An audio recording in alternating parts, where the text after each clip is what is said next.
Maka tidak etis hari ini kalau seandainya kita menjadi panitia surga, mengklaim yang berhak masuk surga adalah kelompok kami. Assalamualaikum warahmatullahi wabarakatuh. Saya sedang bersama dengan guru kita, sahabat kami, senior saya di Al-Azhar Kairo Mesir, Al-Mukarram, Tengku Ustadz Damanhur Abbas. Jangan lupa ikuti kajian beliau. Yang tidak bisa, jangan ketinggalan ikuti kajian online beliau di channel Ustadz Damanhur Abbas Official. Subscribe, like, share, and comment.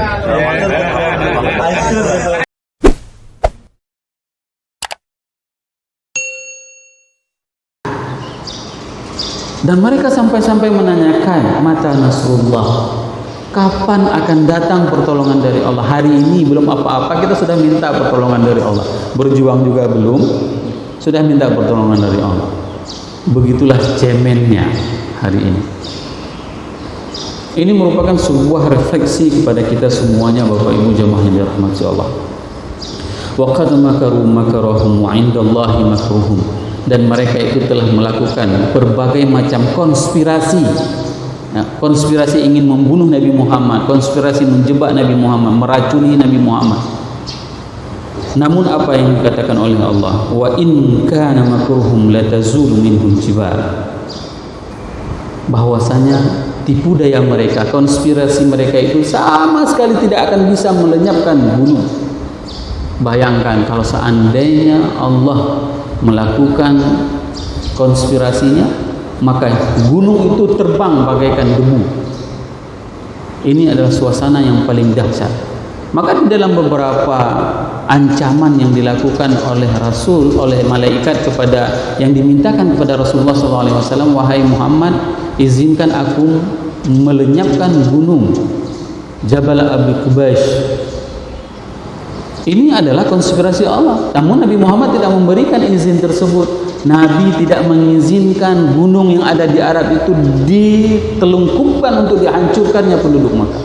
Kenapa? Karena punya satu harapan bahwasanya orang-orang Makkah ini juga akan beriman nantinya. Ini yang harus kita tanamkan pada saat kita melihat masih ada saudara kita yang belum beriman kepada Allah atau belum mendapatkan hidayah. Jangan merasa diri kita ini adalah orang yang paling suci. Lihat bagaimana kesucian Nabi Muhammad SAW, maksum, dijamin terlepas dari dosa. Ada sebuah harapan dari baginda Rasulullah SAW kepada orang-orang yang belum beriman. Hari ini berapa banyak refleksi kepada diri kita? Hari ini berapa banyak di antara kita pada saat misalnya kita melihat ada orang yang tidak menutup aurat dengan baik, apa tanggapan kita? Alah, memang seperti itu dia, penghuni neraka. Ada yang mengatakan seperti itu, tapi tidak pernah mendoakan orang-orang yang belum taat kepada Allah dan kepada Rasul. Semoga Allah memberikan hidayah kepada kita. Ini adalah sebuah harapan. Sebuah harapan kepada kita semuanya. Pada saat kita melihat ada orang yang belum dekat kepada Allah dan kepada Rasul, jangan menganggap dirinya adalah orang yang paling mulia. Jangan menganggap dirinya adalah orang yang paling suci. Namun doakan kepada orang-orang tersebut sebagaimana yang didoakan oleh baginda Rasulullah SAW kepada orang-orang Taif, orang-orang yang orang-orang yang menolak dakwah Rasulullah SAW, orang-orang yang melempari Rasul pada saat didakwah. Namun Rasul mengharapkan ada di antara zuriat mereka yang beriman kepada Allah Subhanahu wa taala. Fala tahsabanna Allah mukhlifa wa'di rusulah. Maka Allah tidak akan pernah mengingkari janji terhadap rasul-rasulnya. Ingat itu Bapak Ibu jemaah yang dirahmati Allah. Janji Allah itu pasti dan Allah tidak pernah ingkar janji. Maka mereka mengatakan kepada Rasulullah, mencemoohkan, Muhammad, kamu akan ditinggalkan oleh Tuhanmu. Mereka membuat provokasi seperti itu. Buktinya tidak ada orang yang beriman kepadamu. Sekian tahun engkau telah berdakwah, maka tidak ada yang beriman. Mereka mengatakan bahwa Tuhanmu telah meninggalkanmu, wahai Muhammad. Rasul sendiri Allah sendiri yang menjawab bahwasanya, fala tahsabannallaha mukhlifa wa'dihi rusulah. Innallaha azizun zuntiqam, bahwasanya Allah itu adalah sehebat-hebat pembalas dendam. Yauma tubaddalul ardu ghairal ard, was samawati wa barazu lillahil wahidil qahhar. Pada hari kiamat itu Allah menggantikan bumi ini bukan lagi seperti ini. Yauma tubaddalul ardh. Bumi yang hari ini yang kita ketahui informasinya itu adalah bulat. Namun nanti pada hari akhirat tidak ada yang tahu bagaimana bentuk bumi itu. Para ulama mengatakan bahwasanya ada bumi itu nanti ada yang dibentangkan. Bukan lagi seperti ini nanti bentuk bumi ini. Tidak lagi bulat seperti ini. Wallahu a'lam bishawab. Was samawat. Begitu juga dengan langit. Langit juga bukan lagi seperti ini. Ini adalah janji Allah, di mana Allah tidak lagi menjadikan bumi ini seperti bumi tempat kehidupan kita. Wa taral mujrimina yawma idzin muqarranina fil asfad. Dan engkau pada saat itu akan melihat orang-orang yang melakukan kemaksiatan, orang-orang yang melakukan dosa, muqarranina fil asfad. Mereka semuanya diikat dan dibelenggu. Ini adalah penampakan yang pasti akan dilihat Bapak Ibu jemaah yang dirahmati Allah. Orang-orang pelaku dosa, kalau seandainya na'udzubillah nanti kita melihat pada hari dibangkitkan nanti orang-orang diikat dan dibelenggu, itu adalah orang-orang pelaku dosa. Ini yang perlu kita sampaikan pada subuh yang berbahagia. Bagaimana kondisi orang-orang pelaku dosa. Sarabiluhum min qatiran. Pakaian mereka itu dari cairan aspal. Qatiran itu Imam Fakhruddin Ar-Razi di dalam tafsir Mafatihul Ghaib juz 19 itu beliau menjelaskan secara panjang lebar. Ini adalah kondisi orang diazab mulai dari mereka dibangkitkan. Kondisinya itu adalah pakaian mereka itu dipakaikan dengan pakaian yang sangat panas, yang meleleh tubuhnya. Ini adalah kondisi. Wa taghsha wujuhuhumun nar. Dan wajah mereka itu ditutupi dengan api. Kalau kita bisa membayangkan badannya itu hitam, menggelegam dengan panasnya yang akan menghancur lentahkan tubuhnya, dan kepalanya itu berapi. Berapi bukan karena dikjaya, ya, seperti di dalam beberapa karton ataupun film animasi ada wajah yang berapi seperti itu, bukan. Tapi ini adalah azab dari Allah kepada pelaku kemaksiatan. Kenapa Allah di sini menyebutkan wujuh? Kenapa Allah menyebutkan wajahnya? Dikarenakan wajah ini adalah salah satu bentuk siksaan yang akan dialami oleh manusia. Dari hari itu pun kita sudah tahu bahwasanya orang tersebut itu adalah orang yang diazab oleh Allah. Begitulah Allah ingin mewujudkan, menampakkan kepada kita semuanya. Dan pada pertemuan yang lalu kita sudah membahas bahwasanya ada di antara orang-orang pada saat mereka nanti dibangkitkan, wajah mereka itu adalah yauma tabyaddu wujuh. Hari pada saat mereka dibangkitkan itu adalah wajah mereka itu bercahaya. Wa taswaddu wujuh. Dan wajah mereka itu ada yang hitam gelap. Dan ini salah satu bentuk wajah pada saat mereka dibangkitkan itu adalah mengeluarkan api yang membara. Ini adalah azab yang sangat pedih kepada mereka. Liyajziyallahu kullu nafsin ma kasabat innallaha sari'ul hisab. Dikarenakan apa? Dikarenakan Allah akan membalas semua perbuatan yang dilakukan oleh manusia.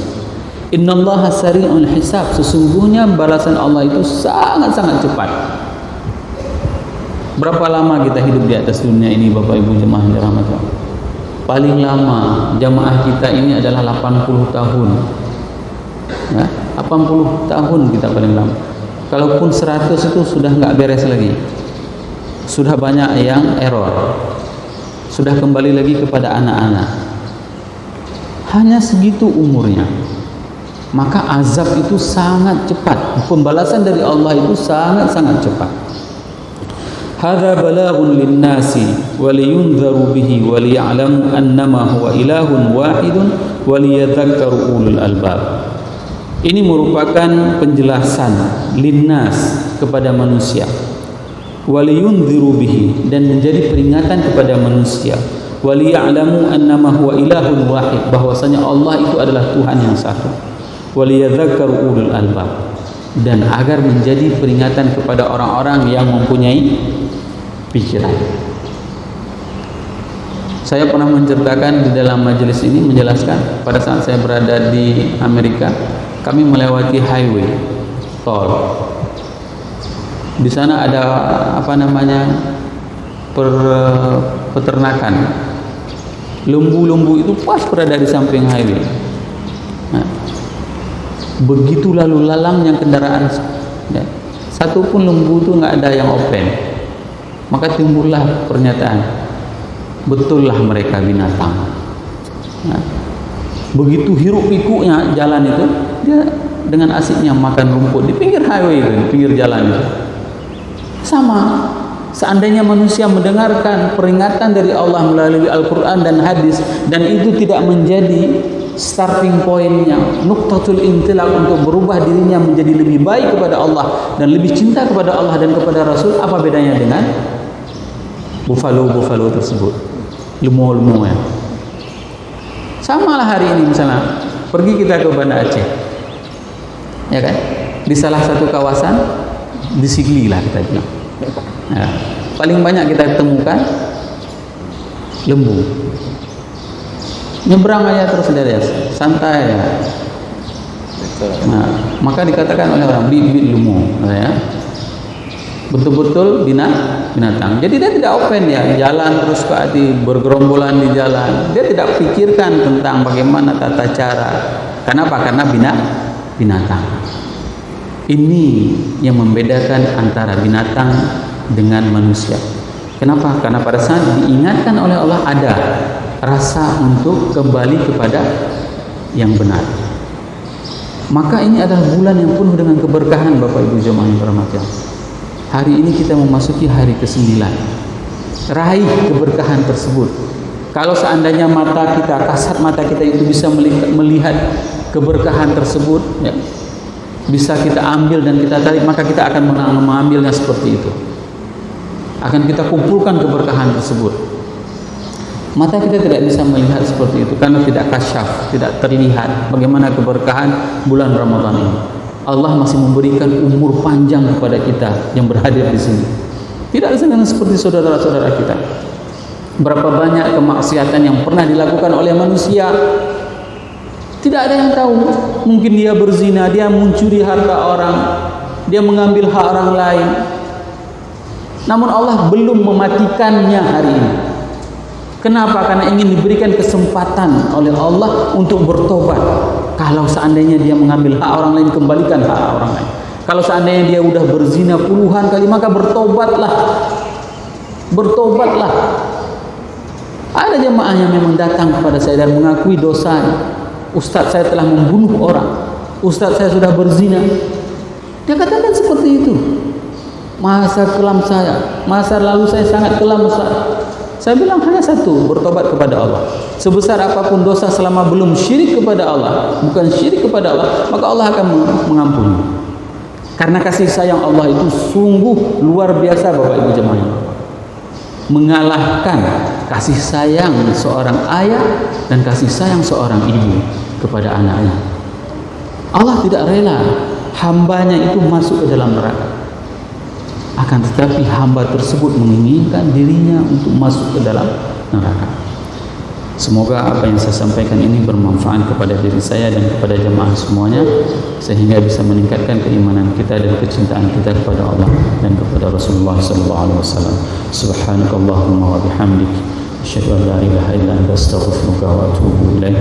Assalamualaikum warahmatullahi wabarakatuh.